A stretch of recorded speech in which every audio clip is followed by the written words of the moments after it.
and it's a deep relationship between the people of Pakistan and people of China. So therefore, it's always a pleasure going there. So I'm looking forward to my visit. So please ask me questions. Today, as a special gift, we present the mascot of Beijing Winter Olympics to you. The one sit next to you These is... ones? Yes. These are the mascots? Yeah, these are the mascot. Okay. And the one next to you is a clumsy icy panda. It's called Bing Dun Dun. And the other one is for Paralympics. It's called Xue Rong Rong. It's a Chinese traditional lantern. Okay, I look forward to watching. I've never been to watch any Winter Olympics. In fact, I've never been to any Olympics, so I look forward. Oh, yes, that's great. I'm from People's Daily, China. So my questions are all about Winter Olympics. So first one is, in 2021, China and Pakistan celebrate 70th years anniversary of establishment of diplomatic ties. And now you are also going to attending the opening ceremony of Beijing Winter Olympics Games. So this is another major event in the development of bilateral relationships.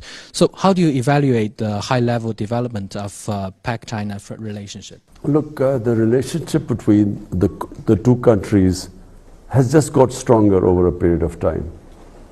And one of the main reasons is that feeling in Pakistan is that China has always stood with us in our times of need. When Pakistan has, over the years, been in a difficult period, China has stood with us, and Pakistan has stood with China. And we are neighbors. I was in school when the Karakoram highway was being built.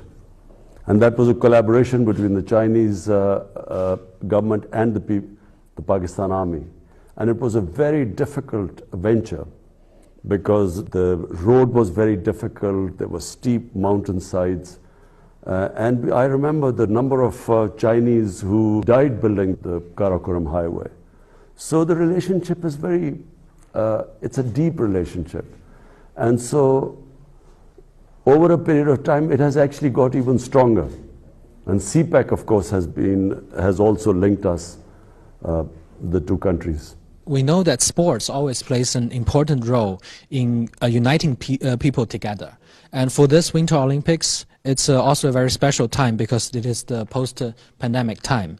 So what expectation do you have when you come to China to attending the opening ceremony of Winter Olympics? What's your expectation of it? Well, firstly, this is the first Olympics, let alone it's a winter one, but it's the first Olympics I will be ever witnessing. So I look forward to that. And of course, you know, I was a sportsman for almost 20 years of my life. I was an international sportsman. People in China don't play cricket.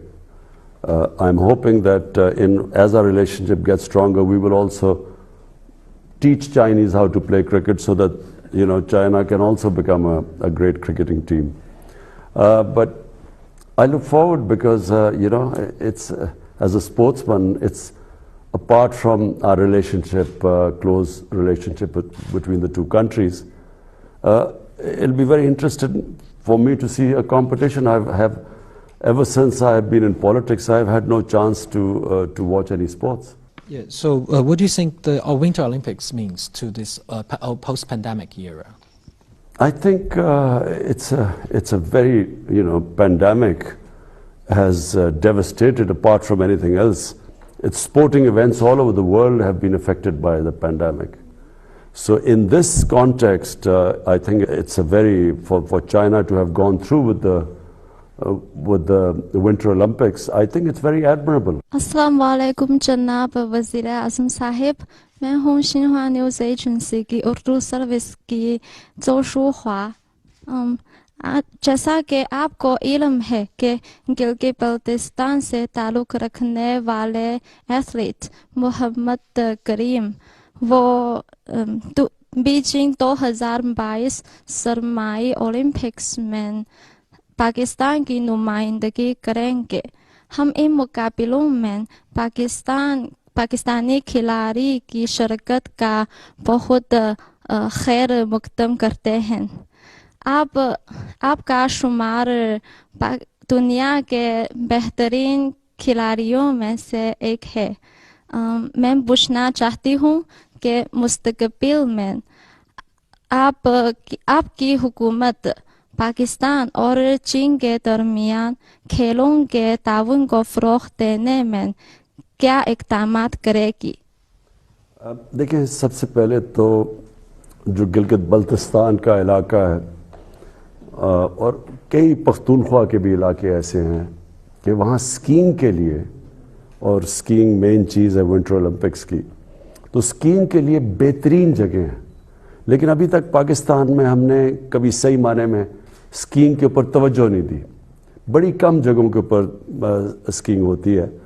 तो हमारी कोशिश ये है कि हम ये गिलगित बल्तिस्तान में ख़ास तौर पे स्कीइंग को डेवलप करें, और उसको जब डेवलप करेंगे तो हमारी ये भी कोशिश है, क्योंकि चाइना के अंदर ज़्यादा आगे निकल गए हैं, ज़्यादा तवज्जो दी जाती है विंटर स्पोर्ट्स की तरफ, तो हम सोच रहे हैं कि उनसे फिर कोलैबोरेशन भी करें, क्योंकि दूसरी तरफ खुजराब पास की दूसरी तरफ चाइना है और ये कनेक्शन भी उनसे है। तो हम इसके ऊपर भी अब सोच रहे हैं कि पाकिस्तान में पहले तो वैसे स्कीइंग के ऊपर हम ज़्यादा तवज्जो दें, और दूसरा उधर से कनेक्शन गिलगित बल्तिस्तान और चाइना के अंदर, उधर भी हम स्पोर्ट्स के अंदर आपस में ज़्यादा मिलाप करवाएं, ज़्यादा कोऑर्डिनेशन करें।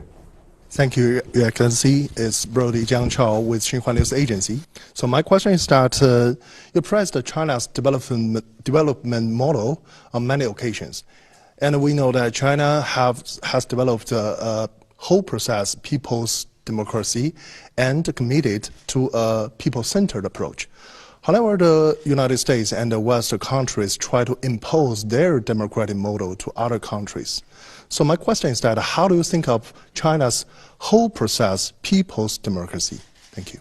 The most impressive thing about China, which is accepted by the entire world now, is that the number, almost 700 million people in China have been taken out of poverty in the last 35, 40 years.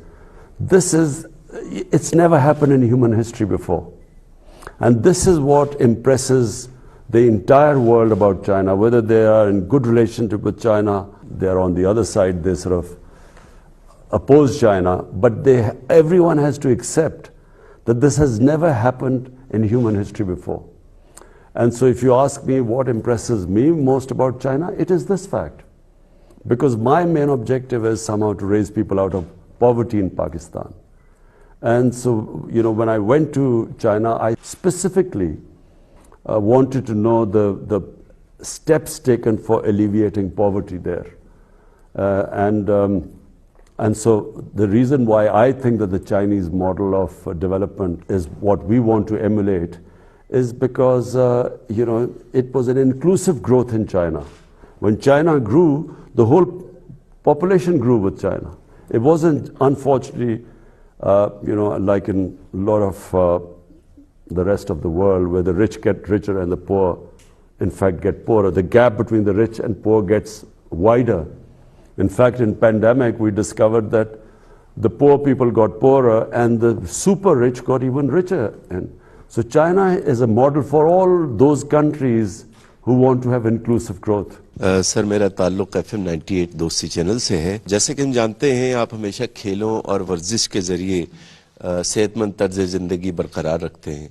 इस हवाले से आप चीनी अवाम को क्या मशवरा देना चाहेंगे?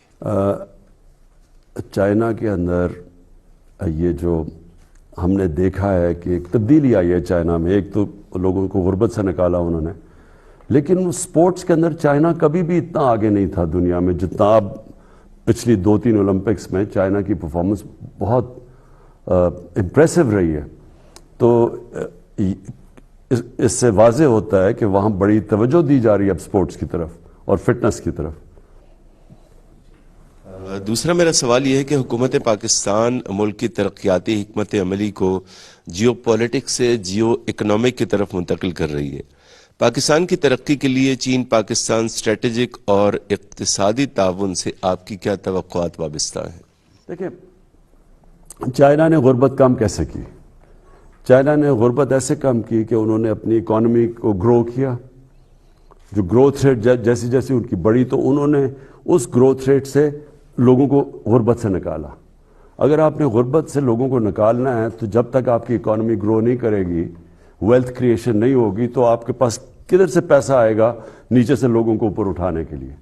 तो चाइना ने यही किया कि उन्होंने अपनी इकोनॉमी के ऊपर तवज्जो दी, लेकिन ग्रोथ को फिर जब उनकी दौलत बढ़ी तो उन्होंने ये नहीं किया कि वो थोड़े से लोगों के पास पैसा चला गया फिर उन्होंने वो नीचे दिया। तो हमारी भी यही कोशिश है कि जब हम जियो इकोनॉमिक्स की बात करते हैं तो हमारा मकसद ही ये है कि अब जोर हमने देना अपनी इकोनॉमी को बढ़ाने के लिए। और जैसे जैसे यानी इसका ये नहीं मतलब कि सिक्योरिटी के ऊपर हम तवज्जो नहीं दे रहे, लेकिन हम ख़ास तवज्जो जो हमने बदकिस्मती से पहले नहीं दी अपनी इकोनॉमी के ऊपर तवज्जो, हमारी अब ख़ास कोशिश है इकोनॉमी पे हम जोर लगा रहे हैं ताकि जैसे जैसे मुल्क के अंदर हमारी दौलत में इजाफा होगा हम फिर अपने लोगों को गुर्बत से निकालें। I'm Shifu Hao from Economic Daily. And my first question is, now, as the new phase of CPEC development focuses on encouraging business and benefiting local people, what is your government going to do to facilitate it? What do you expect for the sustainable development of CPEC? And any expectation for more cooperation on renewable and clean energy? Thank you. You see, the first phase of CPEC was basically connectivity and power generation. Now the CPEC has moved into the next stages where it's about relocation of industry. We want to develop our industrial zones, our special economic zones. Then we want, especially in agriculture, we want help there to improve our productivity. Because in China, the productivity is much higher in agriculture and livestock yields compared to Pakistan. So we want help there too. And then China has grown these drought-resistant cotton varieties, which we have large tracts of lands in Pakistan where this variety of cotton can be grown. So that's where we're going to get help from China. But also it's in technology, information technology. That's another area where which is basically the future, is the technological revolution in the world is the future. And China has made great strides in that. And so we also want to get help from China in that field. Thank you. And my second question is, now, some Western countries keep telling lies on so-called Xinjiang issues. But actually, many Pakistani people, scholars, journalists, including Ambassador to China, His Excellency Moin Haq, has visited Xinjiang for many times. They saw the place with their own eyes and talked a lot about it. Have you heard of them talking about Xinjiang? And what do you think of lies told by those Western countries? There is a lot of criticism about the treatment of Uyghurs by China in the West. But our ambassador went there, Moinul Haq, who's our ambassador in China. We asked him and he went there and he sent us information that this is actually not true on the ground. But what we in Pakistan find it very difficult to swallow is that while they talk about Uyghurs, they do not talk much in the West about Kashmir.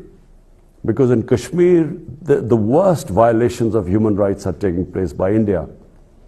And somehow there is selective silence about human rights in Kashmir, where there's something like 9 million people who are, really basically living in the worst conditions in almost an open prison by these 800,000 Indian troops.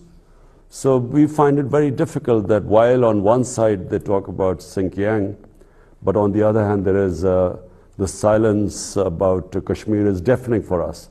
And that's these double standards is what we in Pakistan find it difficult. Assalamu alaikum. I'm Chairu from CCTV China Media Group. Now my question is, Afghanistan is now facing a serious humanitarian crisis. Do you think that 20 years occupation and irresponsible withdrawal of troops by the US and Western countries are the main reason for the situation in Afghanistan? And how should the international community cooperate on Afghan issue? Look, Afghanistan has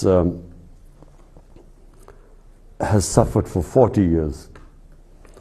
And it's always because of outside countries who have made Afghanistan into a battleground.